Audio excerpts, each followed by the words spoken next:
That's not what we're looking for right now. I'm a content creator now. I'm a TikToker.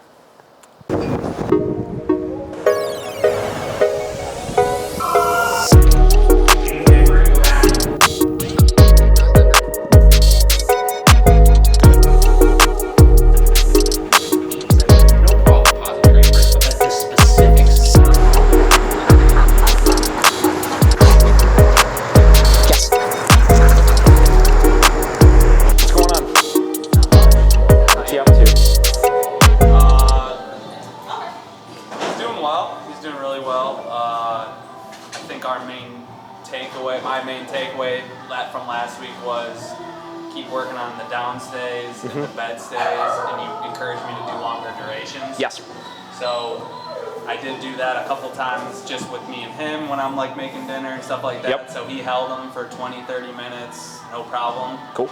And then parents came over, which is when he's most excitable, with my sister as well, and actually we put him in a downstay for all of dinner. Oh yeah? And he held it for the whole half hour. That's awesome. So he's doing well there. Cool. And then you also encouraged me to start correcting for the jumping. Yes. Which I did when my parents came over. Took about 2 corrections, and then after that he's seen them a couple times. Hasn't jumped once since then. That's great. So that's going well. Cool. And then I think I've been slowly starting to kind of level up distractions too. Yeah, sure. He's been doing really well on walks and in my backyard and all that stuff. So recently, the past few days, I've been taking him to Clay Park in West. I don't know if you're familiar. So it's not like a Lakewood Park where it's like super crowded, but it's still a lot of people there. So we've been working on downstays there, and I'll kind of walk away from him and put him right by some people and walk away. Not too far. No, walk away. He never got up, so I think we're. That sounds like a big stride from last week. So that's good. Yeah. So he's making some good strides. Cool. Yeah, and then stuff like this is huge too. Like these are great opportunities when you start noticing your dog's at that like peak level of like aroused to start focusing on keeping them under control. Because I mean that was great. You know, he obviously learned very quickly from it. Yeah. And now he's chill and waiting while we're having a conversation. So that's awesome. Yep. So okay, cool. Any big issues in the last week?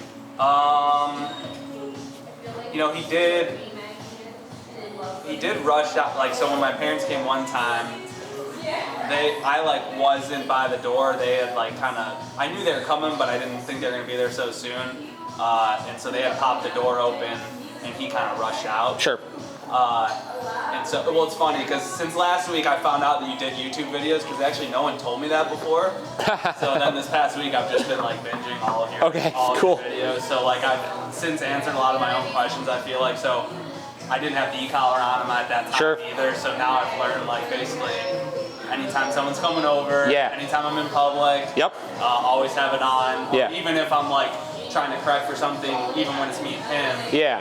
I obviously need to have it on. Yeah, that or you just don't ask them to do whatever it is. You know what I mean? That's really the key with it is you want to be really strategic about when it's on, we enforce things. When it's not on, you just kind of chalk up your losses and then you wait till the next time to address it. Because you start getting into trying to do too much training without it on and too much with it on, you create this massive contrast of he just knows, right? It's not on here and I can respond this way, and it's on here and I have to respond this way, you know? And he definitely knows when that thing's on. Yeah. I can tell. So that was going to be the question too, because going forward too, now my plan is to put him in a bed stay for the first 10 minutes anytime anyone comes over based on something like what your videos. That's what I still do with my dogs. Okay. Yeah. But I guess it doesn't necessarily address the problem of rushing out the door, right? We're not addressing that. Great point, right? So those are two separate things, right? So the bed stay is not to stop the behavioral issue, right? The bed stay is once my dog isn't jumping on people and they're not rushing out the door and all of that kind of stuff, the bed stay is just kind of get them out of the way, let the people come in, not be tripping over your dog, not have it be the him show as soon as they walk in and stuff like that, reduce arousal. And of course, they're and I gotta make sure they because we grew up with a black lab, so they're just as soon as they walk in, they want to go for him. So now and they're all about the training. So just have to remind them to not go for him. Right. Oh, listen, that was an adjustment for my parents too. When I first started putting my dogs in bed stays, they'd be like, "Oh, I want to go say hi." I was like, "No, that's a safe spot, right? When he's there, you gotta leave him alone." So it's not to stop him from making mistakes, because frankly, if he was loose in that case, or if my dogs were loose, they wouldn't be jumping on you or anything like that. They'd just be excited, and it would be annoying. But it's not like they're doing anything wrong. You know what I mean? So bed stay helps manage them through that. But we have to individually address those actual problems, right? So you talk the jumping, right? We also need to be working on stopping jumping, right? And we also need to be working not rushing out the door, right? But you do those things kind of separately, right? So with my dogs, you know, and listen, getting to like realistic expectations things, it's never going to be perfect from the standpoint of like, if I just like walked up to my front door and I just randomly did one of these and went outside and just left that thing open, like mine are going to come wandering out. Sure, you know what I mean? Right, At some point they're going to come wandering out, right? So, you know, there's still a degree of like, you know, as I'm going through, I'm like, all right, where's everybody at? All right, I'm opening it. Like, I'm not scared they're going to go like bolting into the street or anything like that, but they'll go out. But I guess like, so I think it sounds like step one is to work on the bed stay for the first 10 minutes because that's most important. But like, if I keep putting him in bed stays, then the opportunity for him to rush out the door if someone else opens it decreases, right? So it reduces some of the urge to do so. And then again, what I'm getting at is not when people are coming over, right? Then I work on scenarios where, okay, I'm gonna go out and get the trash, or I'm gonna go out and get the mail or something like that, and I treat it like a training exercise. Let's make sure the e-collar's on. I'm gonna open it, and if he does go to like actually bolt through the thing, I'm able to give a correction for it. Like, I can open up the door if it's just me, and he knows not to go through until I give him the okay, so that's fine. But it's when it's when other people I understand. Excited. So that's like, in my mind, the only opportunity to really train that. Hello. Yeah, for sure. And you know, again, like if you were to walk to my house, like I do my podcast obviously every Thursday morning, and Josh, the guy I do it with, just walks. I leave the front door open and he just walks in, right? My dogs are typically loose, and like as he's walking in the door, right, that's like probably the one situation I don't enforce a bed stay because it's like whatever, you know. So they walk in and they're like at the door greeting him and stuff, but they're not like flying out the door, right? So you could run some drills like that where every now and then you have the guests come in, and if that impulse is too strong that they're just flying through, you could address it there. But the biggest thing I'm getting at with it is you just want to have realistic expectations with it, right? It's not going to be perfect where you're going to swing that door open while somebody's walking in and they're just going to stay, you know what I mean? And that's a part of the reason why I use the bed stay, is to help in those more like almost unreasonable, distracting situations. You know what I mean? Makes sense. And then everywhere else, like I said, I'm really strict about that boundary. So, that's kind of the game with it. Cool. Anything else? I'm sure I'll think as we go, but like, you apply concretely across the board, no matter what kind of dog it is, right? Sure. But is there like a situation where you're not as concerned with something with certain dogs as you are with other dogs? So I guess my example being like,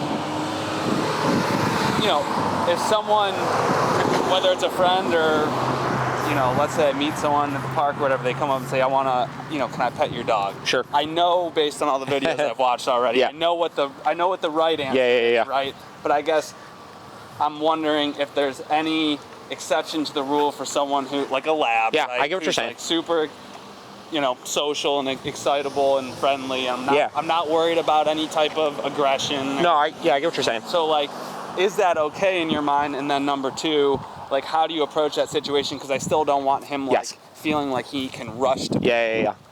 Good question, right? So I always say like my job is to educate people on what I do.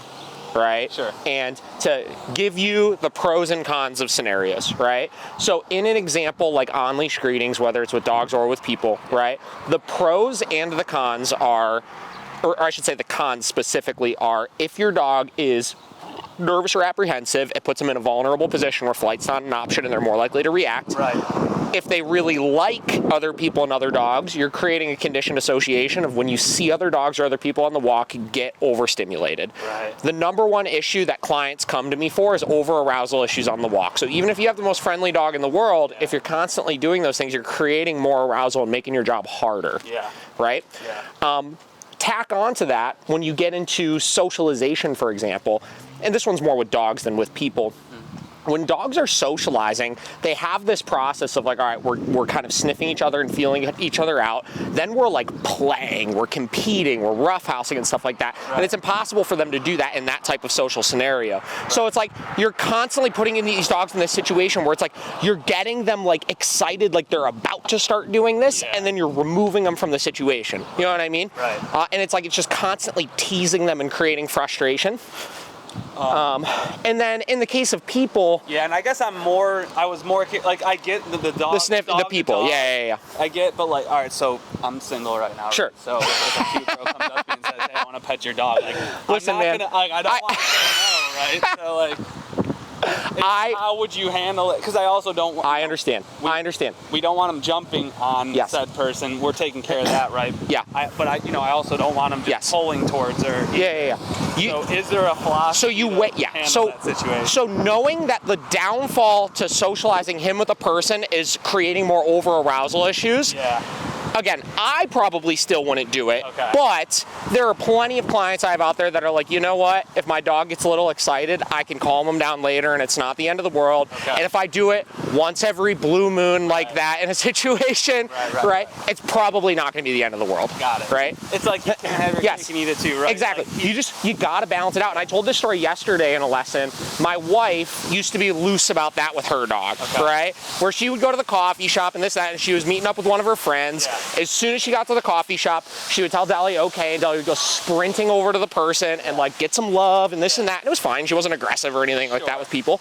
But what started happening is because she did it so much with her, she started hitting a point where even though she was super well trained and she would hold position really nicely and stuff, she would get to the coffee shop and when she would see the person, before my wife even told her it was okay to go over, she would like rip her, you know, like charge to the end of the leash to try to get to that person, right?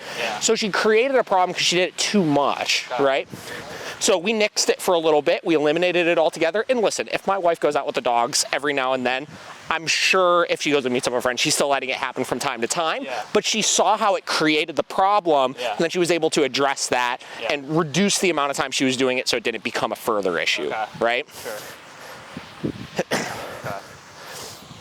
So the cool thing is, like, once you understand a lot of these concepts and you understand, okay, if I start noticing this problem, this is why it's happening, you could kind of like tighten it back up. You could kind of like season it how you want to, you know what I mean? And like, you know, focus on things like you were asking originally, focus on things the way you want to focus on them. And if you start noticing issues, understand how to go in and tighten it up like you were saying. Yeah, no, that's helpful. And that's the cool thing about dog training is it's like I teach people to live the way that I live with my dogs and the things that I do with them. But in the end of the day, it's up to you to take what you're going to take and implement it how you need to. Right. Yeah, and you know, if to me it's not a problem, like you said, if to me it's not a problem that he gets a little excited, you know, when I let someone pet him, you know, knowing that maybe the next time then he's going to maybe pull a little bit towards the next person a little harder because he thinks that every person he sees is going to, he's able to go up to. That's, you know, that's kind of the cost. It's a give and take. Exactly. Can you give me like a little bit more of like a detailed like homework plan? Like what, like if you were like me, like 2 or 3 times a day, this is what I want you to do. Because it sounds like what you're telling me is like bed stays and down stays, which is like, all right. So he's got. I feel like he's got that, and then maybe like how to level up the distractions, like where recommendations, places to take. So basically, when you're at this stage in the training, where you're kind of just over halfway through, right? And your dog kind of knows everything, you're in proofing stages with things at this point, right? We got a couple more little things we need to teach as far as shaping up this common command a little bit better and stuff like that. But the drills we've worked so far, so your leash walking, your down stays, and your bed stays, your job is now to incrementally figure out, 1, where am I gonna need to work on these things, right? And 2, how can I make these more challenging than I'm currently making them, right? So if the bed stays right now, you've checked the box that duration is looking good, you're getting them to hold 30-minute bed stays, well then see if you can do an hour, right? Or he's holding the bed stay for 30 minutes around moderate distractions, see if he could hold the bed stay for 30 minutes while you go in and out of other rooms and go out of sight, and maybe if cleaning or running the vacuum or something is a distraction for him, you could test it with those things. Your downstays, right? At this point, it seems like when you're working with him, he's really good. It probably could use a little more practice where you're parking yourself on like a bench somewhere or something and just letting things go by, you know? So maybe go to Edgewater, find a picnic table near the path and do your 20 or 30 minute downstay there while you're having lunch and there's all sorts of shit going on around you. You know what I mean? So it's not so much a formal sit-down training session, because once you hit this point, you're not doing as much of that. You know what I mean? Like, it's not like I'm chunking out 15 minutes twice a day or something like that. It's like, where in the real world can I implement this stuff then at this point? You know what I mean? So that's up to like what you're gonna need out of him, right? And how far you could push it as far as those types of things, you know? Which is why I always like to start things with like, okay, in the last week, like when you come back in, right? It's gonna be like, okay, cool. In the last week, what scenarios was he in that he didn't do like perfect in? You know what I mean? And then I look at those things and it's like, okay, cool. Well, my next couple of training sessions I do are gonna be trying to chase that same exact scenario to work through that distraction better. You know what I mean? And looking at things that way. So. Makes sense. I would work on those types of things. So it's not a detailed plan necessarily, but it's more of a strategic way of looking at how do I make these things more challenging for him so he can keep growing from it. Yeah, I mean, other than going to like Edgewater Park, like what about taking him into Home Depot or, you know, he's like, so my, you know, person who cuts my hair keeps telling me to bring him in, and I've been saying no because I didn't think but I feel like now maybe he can go in there and hold it down, stay while I get my hair cut or things like that. Like, I don't know. Dude, and also like, you know, depending on what kind of relationship you have with your barber, it's like could be something where instead of going there for your haircut where you're gonna be a little preoccupied, go there to like just take him. You know what I mean? Right? Like just take him up there like, hey man, like this is my dog, you know, and like, you know, wait in the lobby for a couple minutes and make him do it down or something, and then let him hang out, you know, and let your barber say hi to him and stuff like that, right? And then the next time you take him there, then it's like, okay, cool, we're actually gonna go and like get my hair cut and he's gonna hold this down next to me the whole time, or things like that, right? So yeah, it doesn't sound like there's any, you know, there's nothing really off limits at this point. No. Proofing this stuff. Yeah, because here's the thing, we want to start putting him in any situation you're going to ultimately want to put him in to see how he does. And then until you start doing those things, you're not going to have references of, okay, this is what I need to work on still. Right? Yeah, and well, and we do have something new now because it's kind of getting boring too, right? It's like doing the same things every day. Now I just have a calm, if I get a long lead, I can start working on that. 100%, man. Cool. You know, so all those types of things, and then at that point, again, I just say it's what you like to do with your dog. You know what I mean? Like you know, we're homebodies, right? We stay at home, so I need my dogs to behave in the house. I don't need them to do a ton of commands. I need them to know the rules. But I like going for hikes with them, like off-leash hikes and stuff. So, you know, going to a trail where there's not a ton of people around, using your long line, giving them some freedom to go sniff around, and then periodically practicing a recall. You know what I mean? Like that's something that I did a lot of with my dogs to get them prepared for that. So you just got to ask yourself that, like, what is it I want to be able to do with him still? Yeah, that's definitely something on the list. And then, again, I've watched so many of your videos now that I kind of know the answer, but just to hear it firsthand again too, like all of my like really good friends have a dog, at least one, and he's met like, you know, most of the time it's just one-on-one, which I know is what you recommend, so that's fine. Like, and they're good dogs, but you know, there's like, I guess like I'm curious too, like there's like one that like I can't tell if it's a good like situation or not. He's like, and I guess you haven't seen him socialize with any dogs yet, but he's just like grabbing necks, like he's on. Being a lab. He's on you. And so I guess just like maybe it'd be helpful to like better understand like when he's being like, I don't know if he's too much. It seems like he's too much in a lot of cases. Like, what are like any like little hints or like? I try to see how the other dog is responding to it, right? So if it seems like the other dog is constantly trying to get away from him and stuff like that, I'd step in and set a boundary and tell him to chill out, you know? And so in terms of like how to correct that, is it just separate and they're done and there's no correcting, or is it like, can we kind of try to correct? Let them keep playing. Yes, that's what you want to do. You don't want to remove them from the situation because that creates more drive to get back to it. But if you create an actual correction there, what it does is it creates this kind of cap off of like, you could take it to a level 9, but then you got to start checking in with me. You know what I mean? So it's not like a specific action, because like, I don't want to confuse him right when I'm correcting him. So am I looking for specific actions that he's doing, like grabbing the neck, or is it just like this perceived energy level I need that I'm just like, all right, too much, a correction? It's more that. It's individual based on what you're comfortable with, because we got plenty of dogs that you watch them play and to the average eye would look like these dogs are killing each other, right? But they're having the time of their life, right? So every dog's got a different play style, and every dog also has things that they like and don't like in play, right? So it kind of depends on the group that I have my dog with. So. And then just always make sure more than anything, what we're doing is we want to teach him to respect the other dog's cues, right? So that's why I said it's not even what he's doing or what the other dog's doing. It's if I notice the other dog is clearly trying to give cues that he's not into it and he's not picking up on those, that's where I'm not correcting him for his behaviors. I'm correcting him for not respecting those cues.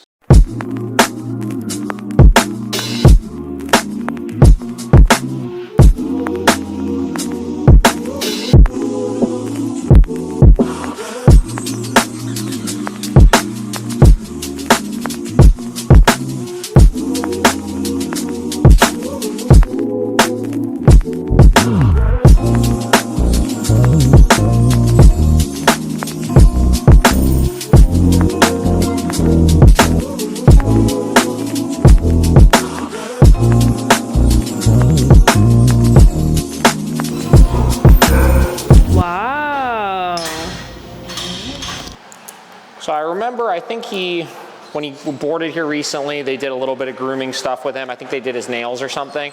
And I think she said he was a little difficult for it, but they were able to get it done. So a lot of times, the first couple times is the hardest, and the dog realizes, frankly, that, especially with the hyperactive guys, that just like going bananas and stuff like this typically works, right? So I'm just gonna let him chill here for a minute before I do anything. I know, buddy. We haven't even done anything yet.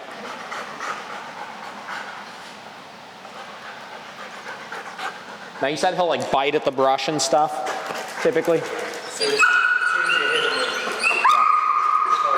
Yeah. He's never bit me ever. I gotcha.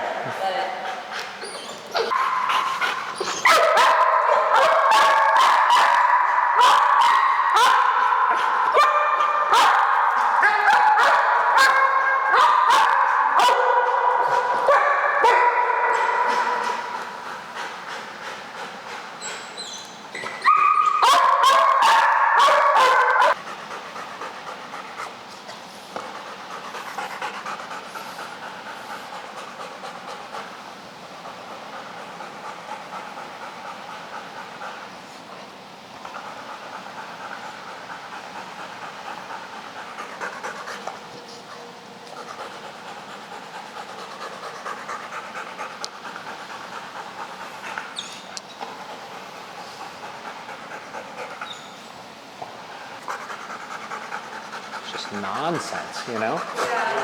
Yeah. I never corrected them during this because they didn't know what was Yeah. Some of this stuff is hit or miss as far as how we go about working through it, you know? Really, the correction was for the constantly trying to dart away from me, obviously. Not necessarily for the handling, because he wasn't really trying to bite it or anything. He was just freaking out. He just needed to just like snap out of it, you know?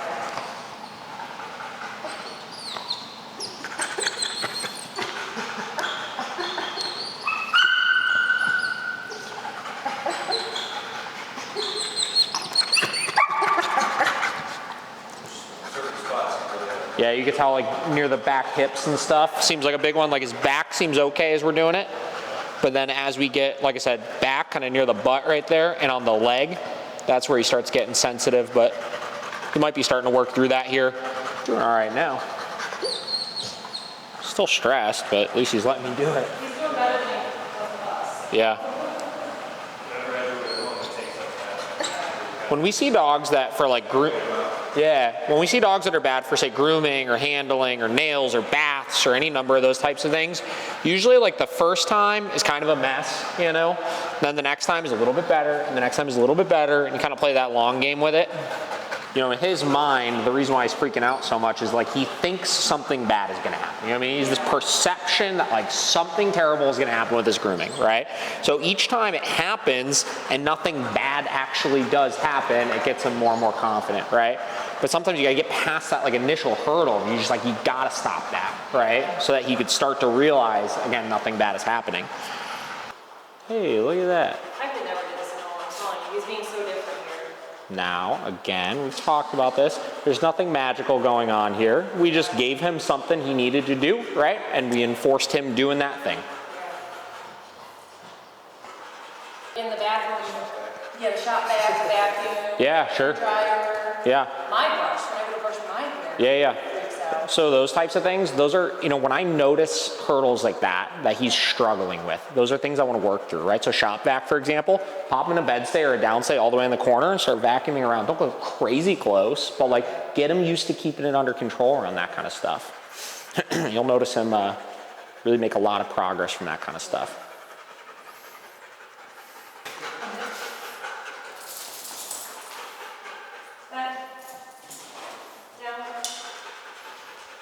Then you could just leave them there. We'll test this a little bit, see what we get.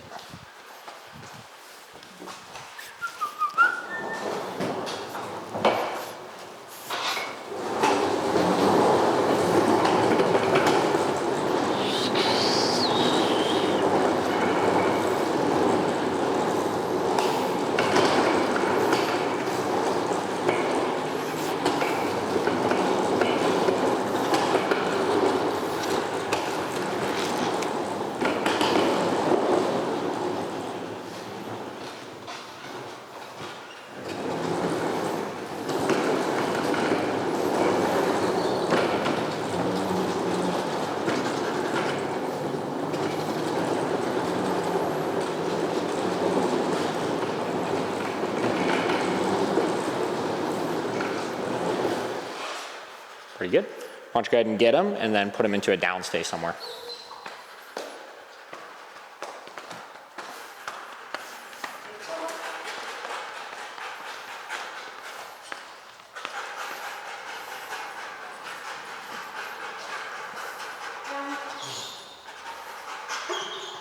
Nice.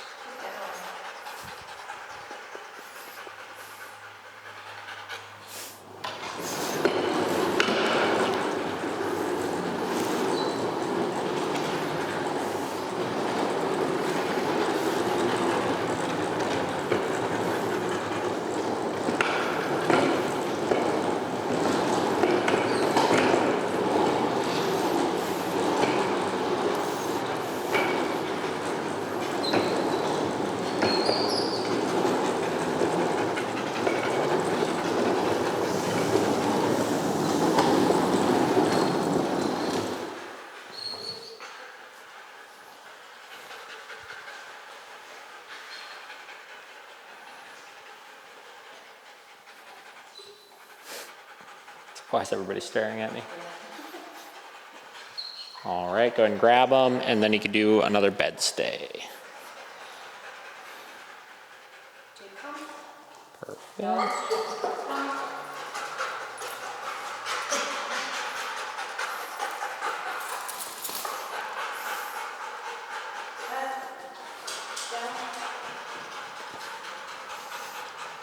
I still stand by that Jake is probably one of the most amped up freaking dogs I've worked with in the last couple of years. Yeah. Again, like not like he's like a monster or anything like that, but he is just so freaking hype. Yeah. I mean, this is great. Oh, that's him. Yeah. No, that is wired into him. 10 o'clock at night, shut it down. Yeah. That's it, man. From the second wakes up until then.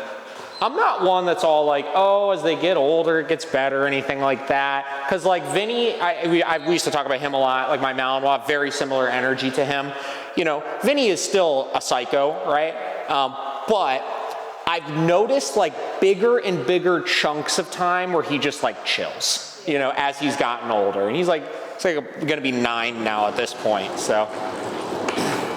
Still crazy, but a little bit more relaxed with some things.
And she'll just keep going off doing whatever she wants. Type of a thing.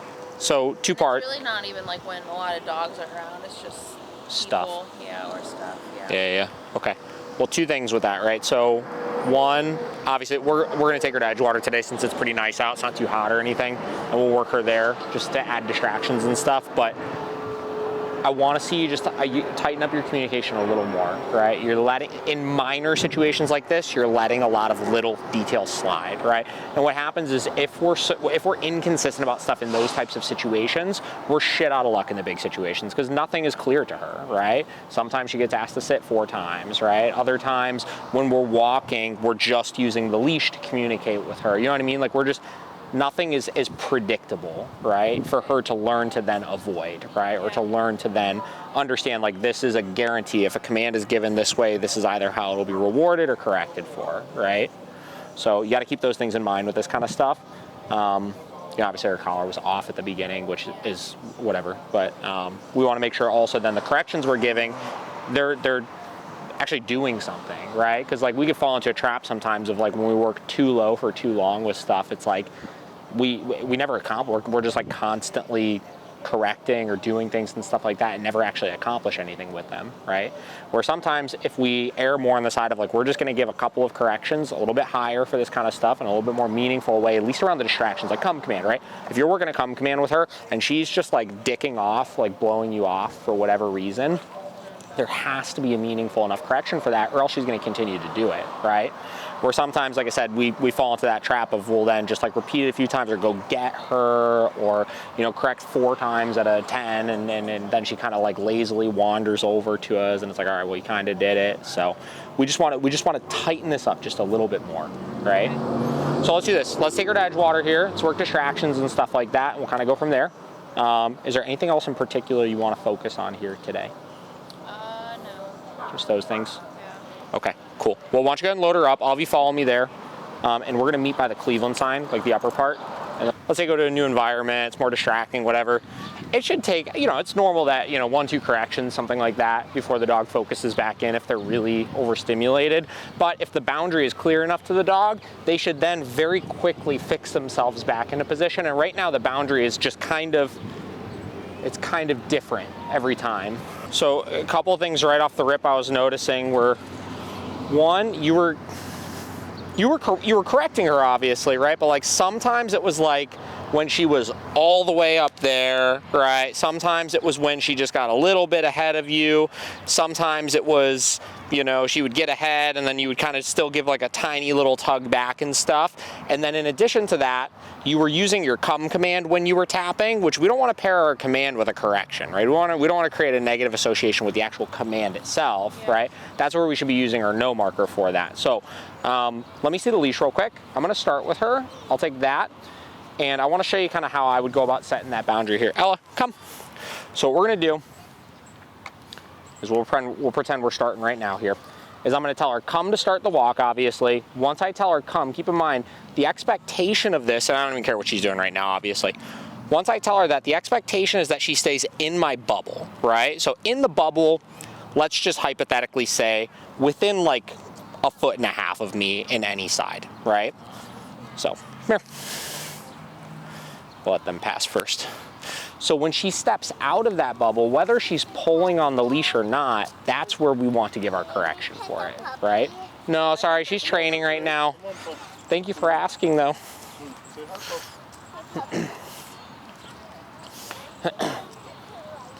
Because we don't want, because realistically, if we're just correcting when she hits the end of the leash, especially if we're holding it this loose, that would mean she could literally go anywhere she wants, which is not the way we want to enforce it. And it's not that she can't go sniff, right? It just needs to have a clear on and off to it, where we're either asking her to focus in on us completely, or we're giving her total freedom to be able to go do whatever she wants to do. So what we'll do, come, is I'll give that come command.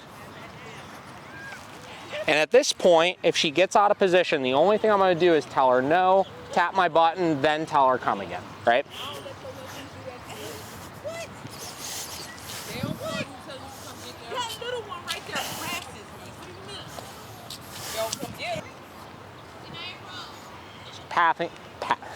passing other dogs and stuff, I just create a little distance, kind of arc around, but I stay loose on my leash, right? So I give her the opportunity, even people, right? Where if I turn, I want to see her make that turn with me. And if she doesn't, then I would give my correction for that. But I'm keeping her in that pocket here right now. Another thing is controlling the pace is really important. I can tell you kind of have a tendency when she starts speeding up to speed up a little with her. Even if it's subconscious, it's normal. Everybody does it, right? But you got to get her to focus on you. When I like zap her. Yeah. I always try to, I know. But the problem, and I completely understand it, right? The problem is with that mentality of we're trying to avoid giving the correction is we're inhibiting her ability to actually learn and then not need the correction anymore. You know what I mean? Yeah. So again, a correction, if done properly, is something she should learn how to completely avoid, right? So you're kind of just delaying the inevitable, and then you're delaying it to a point where you're going to need to do it more often than not because the boundary has become so inconsistent for her. All right. Good job. Okay. All right, I'll give her back to you here. Give you that. And then you're going to do the same thing here. So you're going to give a nice clear come command to start it. At that point, if she gets out of position or out of the boundary, you're just going to mark with no, tap your button, then tell her come again. And really control that pace as you do this. Ella, come.